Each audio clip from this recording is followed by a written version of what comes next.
فاطمة فارح waxa weeye agaasimaha guud ee hay'adda caanka ka wadanka Holland ama Netherlands ee marka magaceeda la soo gaabiyo loo yaqaan Hirda waxay u taagan tahay hay'adda gargaarka iyo horumarinta ee Himilo Faatimo aad iyo aad baad u mahadsan tahay kuna soo dhawo telefishinka Universal Cabdisalaan aad iyo aad u mahadsan tahay waa dhawahay waan ku faraxsanahay inaan mar kale is aragno aan Holland isku aragno su'aasha ugu horeysa ku weydiinaya waxa weeye hawlaha ugu waaweyn ee imika Hirda ahaana qabataan maxay hadda hawlahan ugu waaweyn waxa kamid ah horta dhinaca waxbarashada oo ku bilownay waxbarashada oo ama iskuulo la dhisay ha noqoto ama ardayda oo sponsorship loo sameeyay ha noqoto ama macallimiinta la tababaro ama gudiga waarinta la sameeyo si ay waxbarashada ilmuhu u ogaadaan taas waxbarashada waay iyo dhinaca haweenka oo ayadana ma artay aan ka hayno centers ay dumarka leeyihiin oo ayagana laga caawiyo sida qaarkood la siiyo deymo ay ku bilaabaan business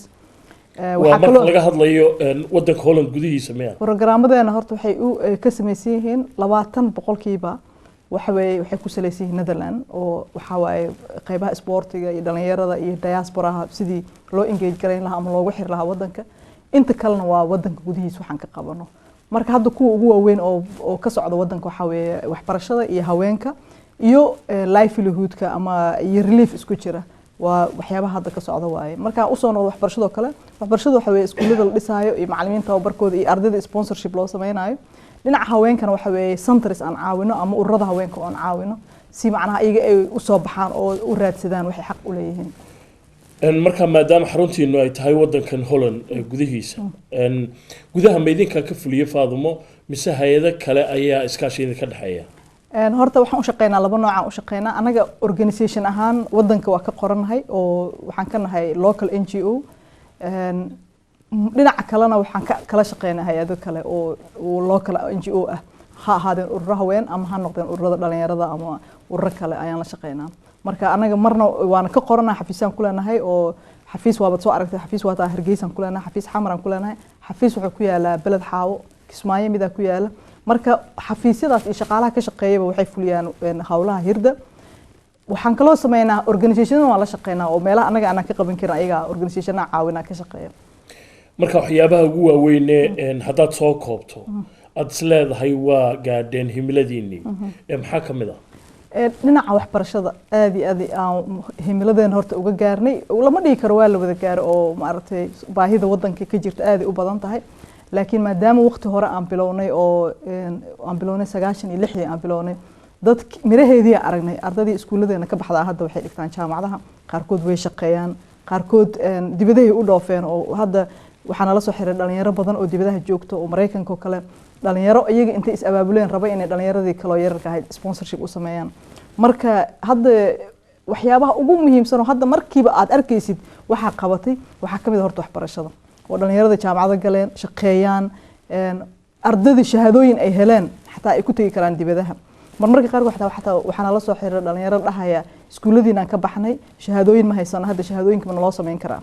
marka de waxa ka garan kartaa halkaas dhinacii wasaaradda waxbarashada camal shaqadeeda inaan ka hayno taasoo kale horta meeraha ugu weyn waayo oo ma aragtay markiiba arkaysid isla markaasna anaga xataa nagu dhiirigelisay inaan sii wadno hawshii aan wadnay marka waxbarashada gudaha ka wadaan ilaa heerkee bay gaarsiisantay waxbarashada aan gudaha ka wadno markii ugu horreysay waxaan ku bilownay ilaa primary schoolka oo primary iyo middle dugsiga hoose dhexe laakiin waxaan ku darnay secondary oo hadda iskuulada secondary ku jira oo ilmaha dhalinyarada markay ka baxaan dugsiga hoose dhexe waxay aadaan secondary Faatimo marka dabcan aad baa uga warhaysaan baahiyaha dhinaca waxbarashada ee wadanka gudihiisa ka jira haddii lagu yiraahdo tilmaan baahida ugu weyn ee dhinaca imika ka taagan maxaad ku tilmaami lahayd Cabdisalaan horta wadanka Soomaaliya hadda wadanka 76% waa dhalinyaro waa dad ka hooseeya 30 da'da 30 ka hooseeya waxayna dadkaas ahaayeen ama way yaryaraayeen ama dad dhashay weeye dagaaladii sukay kadib intaasna ma aysan jirin hay'ado dawladeed oo maartay arinta waxbarashada qaban kara waxyaabaha ugu badan oo aan aragnay oo dhalinyarada u baahan yihiin waxa kamid ah waxa la dhaho vocational training oo ah waxbarashada gacanta wax laga qabtaa macnaha ha noqoto kuwa kuraasta sameeya alaabta jiifafka macnaha tuubooyinka korontada waa farsamadii gacantoo dhan farsamada gacantoo dhan aad uga hooseysaa wadanka horta taas waa mid oo aad iyo aad muhiim u ah in xoog la saaro waayo hadda dad ajnabi ah sida badan wadanka ka shaqeeyaan annaga dhalinyarada waxbarashada markay ka soo baxaan secondary-ga jaamacadaha wadanka jaamacaday aadaan waxaad ogtahay muqdisho ilaa hadda almost 100 university ka furan 100 jaamacado ka furan wada management administration waxaas ah dhalinyarada markay ka soo baxaan shaqo ma heli karaan waxyaabihii shaqada lagu heli lahaa oo wadankii soo kacayay oo dhismayay oo hadda isha u soo furantay loo baahnaana ma jirto oo macnaha farsamadii gacanta ma jirto hadda marka waxa loo baahan yahay oo ugu muhiimsan waa in la helo farsamada gacanta taasna ama vocational training kala jirtaan in dhinacana gaadhaan annaga qorshaheena sanadaha soo socda 5 sano soo socota waxaan horta aad ugu wajahanahay dhalinyarada inaan wax ka qabano waayo waxaan aragnay dhalinyarada iskuuladeena ka baxay iyo dhibaatada jirta waad aragtay dhalinyarada xataa inay tahriib soo aadayaan wadamadii ka soo tagayaan waxyaabaha ugu badan tahriibka u soo baxaan waxa kamid ah shaqo la'aanta nabad darrada wadanka jirta iyo ilmihii oo lahaynba future oo meel wuxuu u sii joogo dhalinyaro marka waxa u baahan tahay future annaga marka qorshaheena hadda waxaa noogu jirta waana bilownayba sanadkii 2014 aan bilownay in aan dhalinyarada aan barno xirfado in la baro vocational training oo waliba bilow ah waxaan barnaa oo kale dhalinyarada raba inay bilaabaan business ka soo qaado kale in lagu tababaro business ay u bilaabaysaa training la siiyo businesska ah waxaan kaloo siinaa traino ah Englishka language-ka waayo language-ka xataa aad iyo aad uu wadanka uga dhib ku yahay oo dhalinyarada si fiican looma baro marka qorshaheena sanadaha soo socda oo insha Allah oo 5 sano soo socota inta ugu badan horta wuxuu ku saleysan yahay marka dhinaca waxbarashada la fiiriyo dhalinyarada sidii loogu heli lahaa inay helaan waxbarasho quality leh shaqo heli lahaayeen inay shaqo helaan iyo in la dhiso vocational training-ka oo dhalinyarada tan ku saabsan in dadka ka caawisaan sidii iyagu ay isu dabari lahaayeen noloshooda ay ula soo bixi lahaayeen ilaa imse qoys baa ilaa imika caawiseen hadda fiirno horta anaga projectyada aan sameeyno livelihood-ka kale hadda fiirso waqooyi kale waxaan ka sameynay saddex project waaweyn oo mid uu yahay laba agriculture ah iyo mid fishery oo ah kalluumaysiga waxa la caawiyaa dadka haysta beeraha yaryar family beer yar haysta oo beertoodii ayna u sii shaqeyneen oo beertii macnaha u baahan matoor u baahan tuubooyin u baahan miro u baahan marka waxaan sameynaa markay aragtid qofka markuu wax yar haysto wax yar u bilaabiyin waxba aad ku sii tari kartaa waxaan ogaanay horta dadka wala siiyo deymaha oo kale in dadka waxba aan haysan deyn hadaa siisid deynta ay ku baxayso laakiin dadka xogaa wax yar u bilaabiyin markaa siisid wixiina waliba ku sii taakuleysay u sii wadan lahayn way sii hagaagaan annaga haddartaan marka la fiiriyo dhinaca beeraha oo kale waxaan caawinay sanadihii la soo dhaafay ilaa iyo 15 beeraley ah oo waliba qof ah oo loo keenay shaqaale la shaqeeya 3 bilood camal kale ama 4 bilood la shaqeyn kara beertii miraheeda la siiyey qalabkii beeraha la siiyey tababar loogu daray xataa waxaa aragnay in dadkaasiitu beeraha wixii ka soo baxay xataa inay wada u fiicnaaday oo productionkoodii ama maxaa la dhahaa mirihii u soo baxay ay ka bateen intii hore ay suuq geeskooda u fiicnaaday Faaduma waxaad sheegtay in dhalinyaradii Soomaalida qaar fara badan oo kamid ay soo tahriibaan dabcan wadamada yimaadaan dee Holland ba kamid ah maadaama sidaad sheegtay xirfado ay ku shaqeystaan iyo aqoontii aanay wadanin oo aanay la iman kuwa halkan yimaada u soo tahriiba iyaga wax ma la qabataan ها عبد السلام وقيب كمد أنا قلنا يرضى هل كان هذا معناها عن وحين وجود جيران بريوريتي أيجانا وحان لسه بينا قلنا يرضى مركي هل كان إمادان إن أنسينا هرت information حاجة وحكي بران كرتها حاجة شقة كهيل كرتها وحيد لها فيخ فايسن هاي فيخ فايسن ودن كان حلها إن ودد تستيدتك إن ودد تستي مركي إمادان أو دهديد waxbarashada daarabti sana halkaas aadi kartaa hadii wax kugu dhacaan sharciga xaggaas mari kartaa isla markaasna dhalinyarada aan isku keeno banooni aan isku keeno waxaan sameynaa in banoonigan loo maqashay oo dhaho Amsterdam Futsal Tournament oo bilownay 2005 dhalinyarada ku bilownay ujeedadana ugu horeysa aan u bilaabayna waxay horta dhalinyarada network inaan u sameeyno isla markaas afkooda ay ku hadlaan isla markaasna wadanka aan ku xirno bay horta ujeedada ugu horeysa ahayd laakiin gadaal waxa ka soo baxay dhalinyaradii banooniga markay soo aadaan inay ku imaadaan ay ku dhahaan waxbaan rabaa inaan barto shaqaan rabaa inaan helo si mana caawin kartaa marka waxay noo noqotay wax aan dhalinyarada ku soo jiidan karno sanadkii almost waad joogtay sanadkii dhaweyd waxa imaado dad dhalinyaro aad u badan almost ilaa 500 oo dhalinyaro ah marka dhalinyarada waxaan u sameeynaa taas dhibka jiro wuxuu yahay marka dhalinyaradii imaanaysay dhalinyaradii maadaama ay yihiin dad ka hooseeya soddon dhalinyarada waxay u badan yihiin dad aan waxba soo baran qaarkood marmarka qaarkood markaa dhahdid foomkan buuxi way ku adag tahay foomka inay buuxiyaan wayna ka xishoonaya inay dhahaan ma buuxin karno marka ceebtaasaa jirto oo dhalinyarada xataa marmarka qaarkood ma awoodaan inay dhahaan aniga waxba maan soo bara iskuul maana tegin taasna aad iyo aad aniga hooyo ahay aad ii danqisaa qof dhalinyaraha 26 jir ah oon maaragta waxba soo baranin oon jaaniskaas helin marka laakiin weli jaaniska wuu jiraa waxaan dhahnaa weli wax baa baran kartaa shaqaa heli kartaa macnaha waa inaan lahaataa vision annaga marka haddaan Soomaali nahay dhibka ugu weyn oo haysta xataa dhalinyarada waxay tahay ma nihin dad degan oo macnaha dad weli reer guuraayaan nahay xataa markay halkaan imaadaan hadday helaan sharciyadii helaan wadanka meeshii la rabay inay fariistaan oo maaragtay dhahaan okay wadan aan waxba haylahayn baan ka imid wadan wax aan ka heli karo chance aan jooga waa inaan wax ka bartaa meeshii laga rabay dhalinyaradu waxay sugayaan baasaboorka markay baasaboorka qaataan waa la sii socdaa UK baa loo sii gudbayaa ama Britain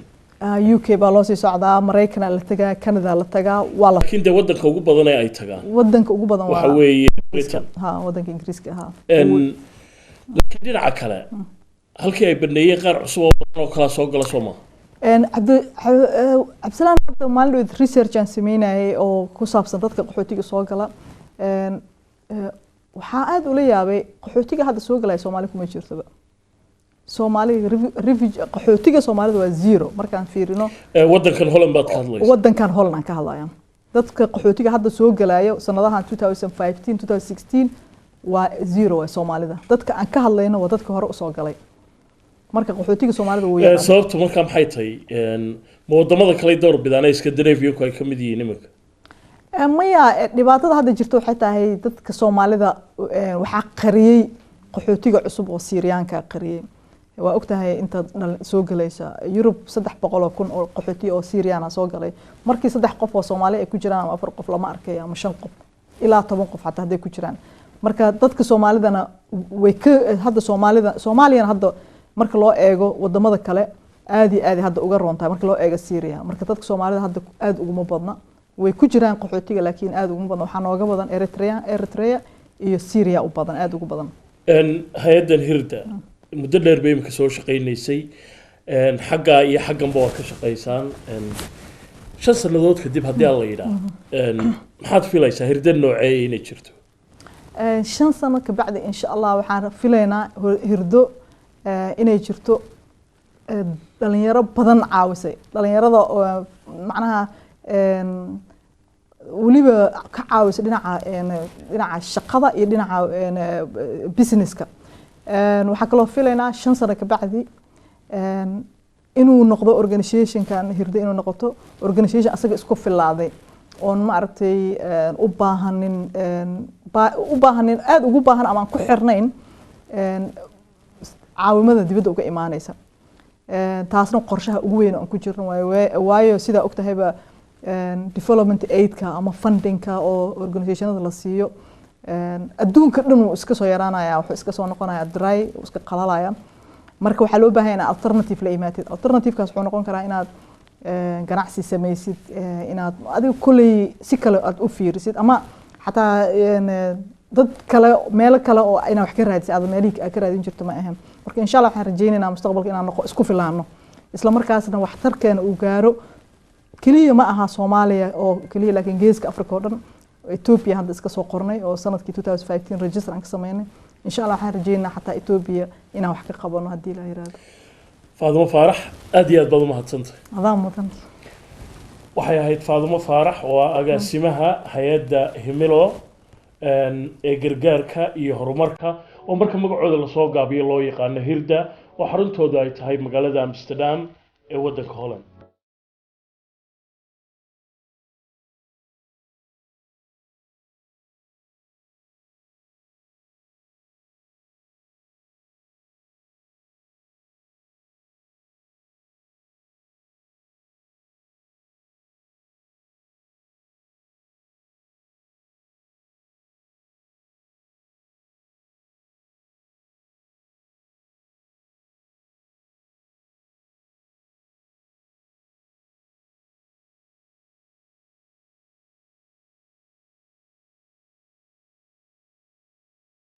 tan iyo intii ay burburtay dawladdii dhexe ee dalka Soomaaliya sanadkii 1991 intii ka dambeysay halaag aad iyo aad u fara badan ayaa ka dhacay gudaha dalka Soomaaliya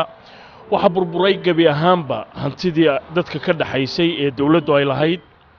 burburkaasi ka dhacay gudaha dalka Soomaaliya kuma koobnayn oo kaliya hantidii Soomaaliya ama dadka Soomaalidu ay ku lahaayeen gudaha dalka Soomaaliya ee sidoo kale hantidii safaaradu ay ka mid ahaayeen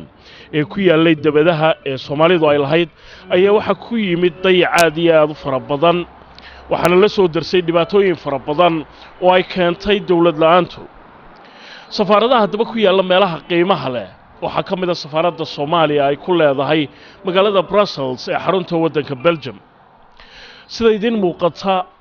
safaaradani waxay ku taallaa meelaha ugu qaalisan ee magaalada Brussels waxaana gabi ahaanba aagan ku yaala safaarado fara badan oo qaarkood ay leeyihiin wadamada hantida leh ama hore u maray ee caalamku haddaba safaaradda Soomaaliya oo imika dayactir lagu sameeyay ayaa hawlaha ay qabtaan iyo sida ay tahay xaaladda safaaradda Soomaaliya oo dhismaheeda ay leedahay dalka Soomaaliya waxa iga waramaya ambassadorka Soomaaliya oo jooga magaalada Brussels ambassador Ali Saeed Faqi Mr. Ambassador aad baan ku salaamaya iska war assalaamu alaykum wa rahmatullahi wa barakatuh sida ka warqabtid sartatan aad u jeedid waxa iska leh qaranka Soomaaliyeed waa safaaradda Soomaaliya ee Brussels EU-da sida aad u jeedid waxa diris nala ah wadanka Austria waa wadan la yaqaano European Union ah waxa ku xiga wadamada sida Tanzania Niger xagga waxa iga xiga Saudi Arabia Kuwait Japan dhinaca waxa ka sii xiga markiro Sudan iyo maaragtay iyo dawlado far badan oo ay Qatar ay kamid tahay marka jidkan oo dhambi wuxuu caan ku yahay safaaradaha miyaa jidkan Franklin Roosevelt baa la yiraahdaa waxa loogu magac daray madaxweynihii hore ee Mareykanka waa safaaradaha ayuu caan ku yahay wadamo fara ku tiris oo Afrikaan kaliya ayaa degan intoodii kale waxay u badan yihiin wadamo Carbeed iyo wadamo waaweyn oo horumaray maaragtay Mr. Ambassador inta aynaan u gelin hawlaha imika qabataan sideed u aragtaa Soomaaliya oo ka mid ah wadamada saboolka ah ee caalamku in waqtigii safaaraddan la iibiyay ay halkan oo kale ka iibsadaan dhismaha oo Sacuudiga iyo Austria iyo ay jaar la noqdaan aniga waxaan aaminsanahay runtii waxay ku tusaysaa in maaragtay waaga Soomaaliya horumar heer sare ay taagneed go'aan oo dawladeed oo markaa jiray lagu iibiyay guriga kan aad u jeedid maanta haddii guriga kan uusan jiri lahayn ma garanayna meel safaaradda laga dhigi lahaa taa waxaa runtii ku tusaysaa in Soomaaliya burburkeedii dhibaato weyn naga soo gaaray maaragtay aan runtii wax lagu faani karna aan qabno guriga kan oo kala aad u jeedid oo magaalada maanta haddii la yiraahdo waa qiimihii waa ilaa $3 milyan waxaa ka sii daran guri kale oo sii burburaayo oo safiirka gurigiisa residency-ga safiirka oo ku yaala gurigiisa safiirku uu degi jiray banaanku ku yaala inta ka hor waxaa deganaan jiray dad ajnabi ah oo reer Brussels ah oo guriga jabsaday oo degay muddo 17 sano ku dhawaad ayay deganaayeen sanadkii 2015 ayaanu ka bixinay gurigii hadda laakiin maarkiin oo dayactir looma haayo meeshiis ayuu ku burburaya nasiib darro maaragtay gartay marka adigu ambassador ahaan waxaad qaabilsan tahay waddanka Belgium iyo European Unionka wadamadee ayaa hawshaadu ay khusaysaa ani waxaan qaabilsanahay wadamada la isku yiraahdo Benelux Belgium Luxembourg iyo Netherlands waxaan kaloo aan maaragtay wakiil uga ahay Soomaaliya maaragtay ururka midowga Yurub waxaan kaloo wakiil ka ahay safiirka Soomaaliya ee Faransiiska inta wadan ayaan isla hayaa maaragtay mas'uuliyad oo aad u ballaaran iyo howlo badan oo qaranka ayaan u qabanaa way Mr. Ambassador gudahaynu galaynaa si aynu dhismaha soo eegno sidaad u jeedid inta dad waxaa noo yimaado Soomaali oo kala duwan ah marka qaarna iyagoon Soomaali ahayn ayay waxay sheegtaan inay Soomaali yihiin way isku dhiibeen marka hooshayada waxay tahay inaan xaqiijino inay Soomaali yihiin qofaan Soomaali ahayn documenti ma siino ma garatay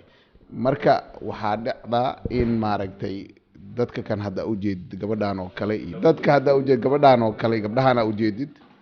waxay sheeganayaan baajuun Soomaaliya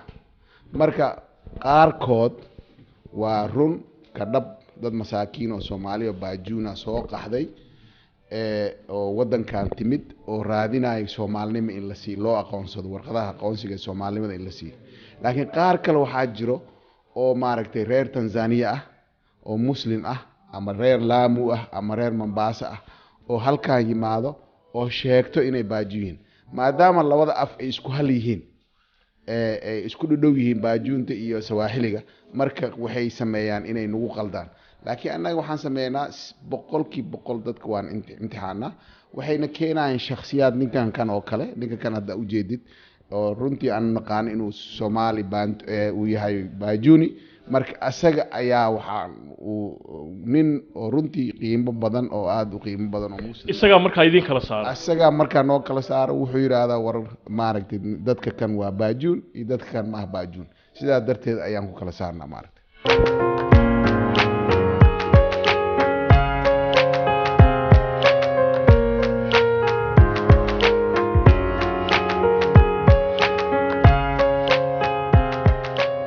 qolkan hadda maanta waxa igu sugaayay dad Soomaali u yimaadeen Denmark oo wiil odayga meesha jooga wiil uu dhalay ku xiran isbitaal ku yaalo Denmark Copenhagen wiilka oo isagoo yar sida la sheegay maaragtay maskaxda wax ka galay gadaal dama ay yiraahdeen daawasay u siinayeen odayga isaga warbixinta ku siin doona muddo 16 sano ku dhawaada ayaa wiilkii wuxuu ku xiran yahay Copenhagen faamilka dhalay odayga dhalay meel kasta ayuu tagay maxkamadda Yurub hataa way tageen wiilkii la soo daayay ilaa hardeertan waa la soo deyn laayay odayga marka xamar buu tagay dawladdu buu la soo hadlay dawladdii amar waxay ku soo bixisay aringa inaan dhaxgalo hadda hooshaasi maanta ka sheekaysanayna waatay bal hadda qoyskaan aan la kulanno arrintan ambassadorku uu ka hadlayay ee ku saabsan ninka Soomaaliga ee ku xidhan wadanka Denmark ayaan la kulmayaa qoyskooda oo inta aanay shirka ambassadorka la gelin iiga warramaya bal hadda dhibaatada jirta waxay tahay adeer magaca Axmed Cabdulle dhibanaha abiisanahay arinta Cabdulle wuxuu hadda jirsaday 15 sano intay gacanta ku hayaan inankaas wax danooba uu galo Deenishka ka galay oo cad oo ama dokumenti ku qoran ama naloo sheegay ama isagu og yahay ma ay jirto ha ahaato dhibaato uu ama wax dilay ama ama wax jabsaday ama mashaakil kale oo wadankooda qatar ku ah oo loo aanaynayo qabashadiisa ma ay jirin arday buu ahaa markuu dhamaystay iskuulka dhexe oo iskuulka sare u gudbayay ayaa inankaas wuxuu ka xanuun dhabarka ay xanuunaya buu yiri ka gadaalna isbitaalka ayaanu dhakhtarkiisii u geynay dhakhtarkiisii markuu waxbaba controlka ku waayay wuxuu propose gareeyay bal in dhakhtarka weyn loo gudbiyo oo meeshaan uu ka sheeganayo in baraajo iyo wax lagu sameeyo oo la hubiyo waxay tahay waxay haysteen muddo sanad ku dhawaada waxa la waxay noo sheegeen male waxay sameeyeen brainwash bay ku sameeyeen electric shock oo maskaxda gelgelayso dhibaato geysanaysa waxay ku sameeyeen hadii ay ku idmaayo isolation nin yaro firaasho marka xanuunka adeer xagga jidhka mooyaane xanuun maskaxda miyuuna ku qabin ma qabin weligiiba nin xanuunsaday oo dhakhtar uu wax u qorayba ma ahayn waa markii ugu horeysay bay ahayd markii ay dhakhtarkii waxba ku waayeen oo ay waxba noo sheegi waayeen baan waxaan codsanay in yarka iyaga noo soo celiyaan oo mar hadda waxba lagu hayn uu iskuulkiisa dib u tago oo familihiisa la noolaado ka gadaal waxay jawaab aan idin siinaynaa waxay jawaabtii aynu sugaynay adigu bil iyo dheeraad ka gadaal waa goorma markaa waxay ahayd 2001 markii aanu rabnay inaanu ballantayna siiyaan aanu yarkii ku kaxaysano waxaaba u nimid waqtigii oo aan la gaarin in wiilkii loo wareejiyey qoladan sakaatariga la yiraahdo xanuunada maskaxda oo aan looba geli karin meesha joogaan waa naloo diiday inaanu yarkii u tagno oo booqanno wixii wax uu qabo oo naloo sheego si cad naloogu sheegayna ma ay jirin abukaataanu qabanay abukaatii waxba ka qaban waayo wixii barkinta feerka lagu bartay bay arintan aniga igu tahay ninkan koox baa haysata sakaatariga ayaguna dawladda salka ku hayaan inanka hadii la admahayo Copenhagen oo caasimadii dalka bal uga raadiya abukaate aniga iga khibrad badan annagu marka Yulan baan joognaa magaalada Olbo ka soo gurbanay yarkina waxa la si xatooya loogu soo qaaday new Cuban Shiilan oo ka tirsan Shiilanka halkaas oo ah dhakhtar qayb xabsiya leh oo isolation marka intaas oo dhanna leedin ma sheegin xanuun iyo dambi kale iyo wax kale loo haysto wax nolol sheegay ma jirin abukaatanu ka qabanay Copenhagen abukaati hawshii markuu galay waxay hadii la report ku keeneen shaqaalu la dagaalamay nurseski meesha ka shaqeynaya ayuu la dagaalamay marka hadii la bahayo ninkan ma basideynayno waaba nin qatar ah oo naftiisa ku qatara musamaaba waxay waraaq nolosa kaga soo dhifteen oo valid decree waxaan leeyahay mahasiri degree wasaaradda arrimaha cadliga ayay shabadaas ka heleen imika saa tilmaamtay waa muddo 15 sanadood intayna kala hayaa maanta hawsha halkan u timaadeen ee safiirka ka rabtaan maxay tahay waxay tahay annagu mar hadii aanu Soomaali ahaan community-ga yaraana la qoorsaday oo aanu dacwadii iyo campaign-kan sameynayna lagu qoorsaday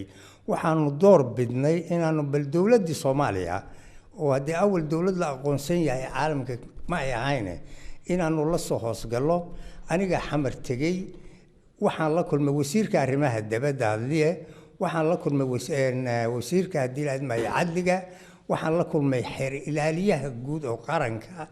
saddexdaba waxaan u sharaxay arintu say tahay waraaqa la soo qoray waraaqii loo soo qoray waxa loo soo gudbiyay safiirka Ali Saciid Fiqi baanu arintaas hadii la admahayo u gudbinay baa la yiri xagga tag ninkaas waa in calina ka hawlgala adinkuna community ahaan aad gacan ku siisaan wixii la idinkaga baado sidaas halkan la keentay markaan eegay arinta waxa ani ila haboon warqad oo ka sheekeynayso maalintii dacwadda ay bilaabatay ilaa maanta meeshay taagan tahay iyo inaan appeal aan dhahno qaranka Soomaaliyeed wuxuu codsanayaa wiilka Soomaaliyeed oo meesha lagu haayo in waalidkiis lagu wareejiyo anagana diyaar waxaan u nahay warqadiisa go home-ka inaan u goyno wiilkii sida wadankii loogu celiyo soo sidaa ma waxa adiga rabtay maadaama aniga hadda mashquulanahay warqadda waxay qaadanaysaa hal beri ayo waa in si taxanaah loo qoraa marka haddaadan joogi karin ani waxaan jeclaan lahaa inaad joogtaan waa inaad joogtaan sababtu waxay tahay waxaan rabaa warqadii idinka inaa idin dhiibo originalka ah aniga marka PDF ayaan waxaan ugu dirayaa wasaaradda arrimaha dibadda dacwadeena laakiin se idinka originalka inaa qaadaan oo aad geysaan dhabta ah waa wasaaradda arrimaha dibadda wasaaradda arrimaha dibadda waxaan ka codsanaynaa aan leenahay jawaab degdeg ah inaad naga siisaan ya inkastoo aan runtii kisti yarta aan la dhaqmay dowladda Denmark aan ku arkay arrimaha Soomaaliya ku saabsan inay dhagool iska dhigaan badanaaba aanan soo jawaabin marka waxaan rajaynaynaa haddii ay sidaa timaado in bil walbo haddaanan bil wax ka helin ilaa muddo bil afar week gudahood haddaan jawaab ka helin inaan maaragtay haddana bil walba warqadii ku celino haddii ay saas noqon weyso waxaa khasab ah in meediada adduunka la isticmaalo maanta waan ku faraxsanahay in Universal TV halkan ay joogto wariyaheena caanka ah hareeri meeshan uu joogo arrintan uu tabin doono runtii nasiib darro waxaa ah Soomaalida meel kasto sidaan bay ugu dhibaataysan yihiin wax laga qaban karana male marka arrinta iyada ah aniga xil gaar baa iga saaran waxaan rajeynayaa waraaqdiin intaadan bixin inaad gacanta ku qaadataan ana email ahaan aan ugu diro wasaaradda arrimaha dibadda idin karo haddii ay tahay meel laisku xiro wariyaha oo kale wuxuu u baahanayaa in warqad uu ka helo yiraahdo invitation meeshaas aan soo soconaa laakiinse annaga si toos ayaan u tegi karnaa waxaan dhihi karnaa qofkaas muwaadinkaas Soomaaliga adeer waxaan ku warsanaa ninka dhalasho Denmark ma qaatay ninkaan soo muwaadin Soomaali ma ninkaan muwaadin Soomaali hadduu yahay anaga awood baan u leenahay ninkaas bay waddanka inaan kala baxno laakiin ka fiirso adeer waxaa rabtid miya ya ninkaa waxaa rabtiin in laga kaxeeyo waddanka Soomaaliya loo celiyo okay yaa raacay marka haddii ninkii maaragtay haddii uu yiraahdo waa baxa ya waa baxaysaa waa raacaysaa diyaar badanahay inaan la wareegno oo aan dadkii kula wareegno oo halkaas caa'iladiisii u tago xamar deganay xamarka ku dhashay isbitaal baraadin haddii ay baaxweyn maayo caa'iladiisii ugu tegaya oo meesha guryo ku leh ma nin ku dayacmaya maaha arrintaabaa ii daran in ninkii meeshan laga kaxeeyo banaanka cidlaha lagu tuuro gadaalda meeshuu ku rafaado ballanqaadkaas idinkaa qaaday Soomaali okay waan ku qornay waraaqaha arrintaas family inuu diyaar u yahay afka Danish-kan ku qornay afka Ingiriis-kan ku qornay بسم الله الرحمن الرحيم waxaanu aad iyo aad ugu mahadnaqaynaa anigoo ku hadlaya magaca jaaliyadda Denmark ama Scandinavian kaba safiir professor Ali oo aad iyo aad inoo soo dhaweeyay iyo qunsulka iyo shaqaalaha safaaradda Soomaalida ee ku taala Belgium waxaan sidoo kale u mahadnaqaynaa TV-ga caalamiga ah ee Universal TV iyo Cabdisalaan Xiriiri oo ah hormuudkooda waxaanu ka filaynay safaaradda iyo safiirka ka badan baanu helnay oo safiirkii sida aanu maleysanaynay si ka wanaagsan buu noola duubtay noo soo dhaweeyay xanuunka safiirna haysta haddaynu nahay jaaliyadda ku nool Scandinavian ma aha xanuun ku eg reer Axmed Cabdulle oo kaliya xanuunka Cabdulle waa xanuun dhammaanteena wada taabtay waana tabar dhignay dadka Soomaaliyeedna waa dawlad ku nool kadib markii aan ururo iyo wixii aan lahayn jaaliyada ka soo quusanay waxay dantuna baday inaan dawladeennii la soo hoos galno waxaanu idinka filaynaa insha Allah bidilaahi kariim dadaalkaas oo aad si la bajibartaan insha Allah kariim annaguna wixii heel iyo hooba ah waa in garab taaganahay aadna waxaan u jecel lahaa inaan noo timaadaan oo idin soo dhaweyno oo nala aragtaan dad annaga naga badan iyo afkaartooda iyo fikirka ay ka qabaan أحمد أحمد عبد الله ويلكيس أحمد عبد الله تاس أيام ربينا كدر صدا جزاك الله خيرا بدل الله هاي حول بدن بدن إنسان سؤال إنسان الله يديم فوضى. حنبلن قاعدة يدو إلهي رادو إن أما بشهر دمات كده أما بلوغ ماي بلوغ أبريل إن عندي معه أرنتا عن شخصي أهان ويلك عن سو أركو هذه سورة جليسو وعن رجينا إن سورة جليسو إن عن وزارة دي سو أركو in dacwadii aad iga hormarisaan anna aan ka daba imaado meesha marka aan soo taabano dhibka meeshu ka taagan yahay marka waxaan rajaynaynaa in ilaah noo fududeyn doono idinkana hadda soo dhawaada problemka Axmed haysto waa problem runtii laga naxo oo qof kastoo Soomaali ah oo waxaan haddii loo sheego runtii ka damqanayo maaragtay sidaas darteed wax kasto aniga dhinacayga shakhsi ahaan ka cali ka safiir ahaan waan qabanaya arrintan inaan soo xalino wabillahi tawfiiq